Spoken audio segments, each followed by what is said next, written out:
तो अब हम देखेंगे 2NF डिकम्पोजिशन, ये उसके कुछ रूल्स हैं। तो हम एक एग्जाम्पल के थ्रू इन सारे रूल्स को अप्लाई करेंगे एंड फाइंड करेंगे। हमारा जो डिकम्पोज रिलेशन होगा वो 2NF में होगा। उसके बाद लेट्स से हमारे पास एक रिलेशन है ABCDE एंड इसका हमें फंक्शनल डिपेंडेंसी का सेट हमेशा गिवन होगा। जब भी हमें कोई ना कोई डिकम्पोजिशन करने के लिए दिया जाएगा तो हमेशा हमें FD सेट गिवन होगा। ये इसका FD सेट है। तो इसमें फर्स्ट स्टेप क्या है कि मिनिमल कवर फाइंड करना है। क्योंकि ये ऑलरेडी मिनिमल कवर है ही, तो हमें इसमें कुछ करने की जरूरत नहीं है, ये हमारा एज इट इज रहेगा, वरना हमें पहले मिनिमल कवर भी फाइंड करना पड़ता। सेकेंड रूल है इसकी कैंडिडेट की निकालना। तो यहाँ पे B, E और D तीनों प्रेजेंट हैं, यानी कि कैंडिडेट की में AC प्रेजेंट होना चाहिए। तो हमने AC का क्लोजर लिया, तो हम यहाँ देखेंगे कि A, B, C, D, E हम सारे के सारे एट्रीब्यूट्स डिटरमाइन कर पा रहे हैं। तो हमारी कैंडिडेट की हो जाएगी AC एंड हमें नॉन प्राइम एट्रीब्यूट्स भी फाइंड करने हैं। तो हमारे नॉन प्राइम एट्रीब्यूट्स कौन से होते हैं जो हमारे कैंडिडेट की में नहीं आ रहे हैं, तो हो जाएंगे वो B, D, E। अब हम देखेंगे कि कौन सी FDs वायलेट करती हैं 2NF को और उनसे हम रिलेशन बनाएंगे। तो सबसे पहले हम देखते हैं वायलेशन कौन कौन सी FDs कर रही हैं। ओके, तो ये फर्स्ट FD हमारी, इसमें क्या है, यहाँ पे नॉन प्राइम एट्रीब्यूट है जो कि ये हमारा कैंडिडेट की का प्रॉपर सबसेट है, पार्ट ऑफ कैंडिडेट की, जो कि एक नॉन प्राइम एट्रीब्यूट को डिटरमाइन कर रहा है। तो ये हमारा वायलेशन हो जाएगा, ये एक FD हो गई। And second D determines E, इसमें कोई प्रॉब्लम नहीं है। ये देखेंगे तो ये भी हमारी कैंडिडेट की का पार्ट है जो कि एक नॉन प्राइम एट्रीब्यूट को डिटरमाइन कर रहा है। तो ये भी हमारी पार्शियल डिपेंडेंसी हो जाएगी, यानी ये भी वायलेट कर रही है। तो हम क्या करेंगे, इसका क्लोजर लेंगे A का, जो LHS होगा वायलेटिंग FD का, उसका हम क्लोजर लेंगे। तो उसमें A, B एंड E आएगा। फिर हम यहाँ पे C का क्लोजर लेंगे सिमिलरली, तो हमारे पास यहाँ पे C आएगा और D आएगा। अब हम जो इस क्लोजर में एलिमेंट्स आए हैं उनसे रिलेशन फॉर्म करेंगे, लेकिन एक बार हम इस सारे एट्रीब्यूट्स को यहाँ पे लिख लेंगे। तो हमारा जो पहला रिलेशन बनेगा वो बनेगा A, B, E से, और हम इन सारे एट्रीब्यूट्स को यहाँ से हटा देंगे। ओके, नेक्स्ट जो हमारा रिलेशन बनेगा वो बनेगा C और D से। हमने सारे रिलेशन बना लिए। अब लास्ट चीज हमें क्या ऑब्जर्व करनी है कि अगर हमारी कैंडिडेट की किसी रिलेशन का पार्ट नहीं है तो हम एक रिलेशन कैंडिडेट की को लेके बनाएंगे। तो यहाँ पे हम देख सकते हैं AC जो है किसी रिलेशन का पार्ट नहीं, यानी एक और रिलेशन आएगा हमारे पास, ये कैंडिडेट की का रिलेशन। यानी कि हमने इस जो हमारा R रिलेशन था इसको तीन टेबल्स में, तीन सब रिलेशंस में हमने डिवाइड किया, जो कि हैं ये R1, R2 and R3, and ये तीनों 2NF है। मतलब ये तीनों सेकेंड नॉर्मल फॉर्म को सेटिस्फाई करते हैं। अब क्योंकि सेकेंड नॉर्मल फॉर्म को सेटिस्फाई करते हैं, इसका मतलब ये डिकम्पोजिशन लॉसलेस भी है एंड डिपेंडेंसी प्रिजर्विंग ही है, क्योंकि 2NF by default he lossless और डिपेंडेंसी प्रिजर्विंग डिकम्पोजिशन होता है। तो इस तरीके से हम 2NF का डिकम्पोजिशन निकालते हैं। तो अब हम देखेंगे 3NF डिकम्पोजिशन के बारे में। तो इसको भी हम, ये सारे स्टेप्स हैं कैसे हम ऑब्टेन कर सकते हैं 3NF डिकम्पोजिशन, एंड हम इसे एक एग्जांपल से समझेंगे। लेट्स से हमारे पास एक रिलेशन है R जिसके एट्रीब्यूट्स हैं A, B, C, D, E, F, and हमें इसका FD सेट गिवन है which is AB determines C, C determines D, D determines E and E determines F। अब सबसे पहला हमारा स्टेप होता है मिनिमल कवर फाइंड करना, बट ये ऑलरेडी मिनिमल कवर है। ओके, तो हम सीधे सेकंड स्टेप से स्टार्ट करेंगे, हम इसकी कैंडिडेट की फाइंड करेंगे। तो हम यहाँ पे देखेंगे C, D, E, F ये चारों हैं, तो हम AB को टेस्ट करेंगे। तो AB से AB आ जाएगा, C, D से E एंड F, तो ये हमारा AB जो है हमारी कैंडिडेट की हो जाएगी। अब हम देखेंगे कि कौन से यहाँ पे FDs जो हैं वायलेट कर रही हैं 3NF को।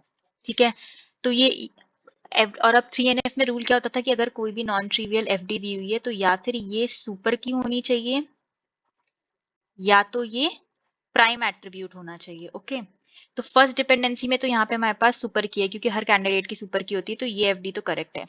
C डिटरमाइंस D में C सुपर की नहीं है और ये प्राइम एट्रीब्यूट भी नहीं है, यानी ये FD हमारी वायलेटिंग FD है।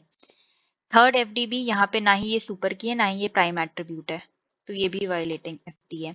और जो हमारी लास्ट फंक्शनल डिपेंडेंसी है वो भी वायलेटिंग है, क्योंकि ना ही E सुपर की है और ना ही F प्राइम एट्रीब्यूट है। तो हम क्या करेंगे, क्रिएट टेबल, हम इन सब की टेबल बनाएंगे।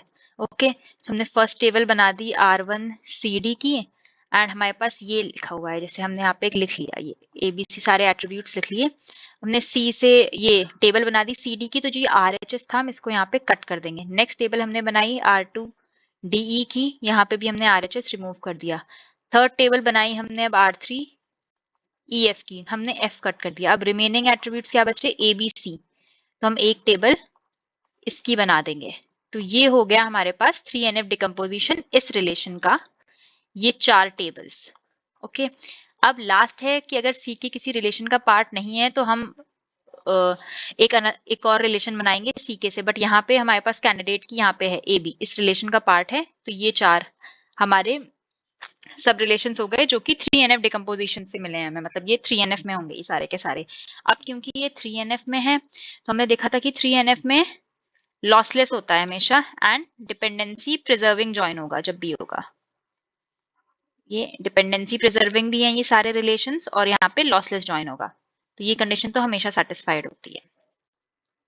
अब हम देखेंगे BCNF डिकम्पोजिशन के बारे में, तो इसको भी हम एक एग्जांपल के थ्रू ही समझेंगे। लेट्स से हमारे पास एक रिलेशन है RABCDE एंड इसमें हमें फंक्शनल डिपेंडेंसीज गिवन है, A determines B, B determines C, C determines D and D determines E।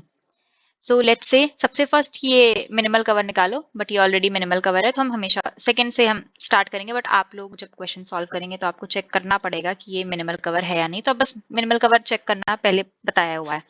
सो हम देखेंगे पहले इसकी कैंडिडेट की निकालेंगे। तो यहाँ पे सारे एट्रीब्यूट्स RHS में है, तो अगर हम A को लेते हैं तो यहाँ पे ABCDE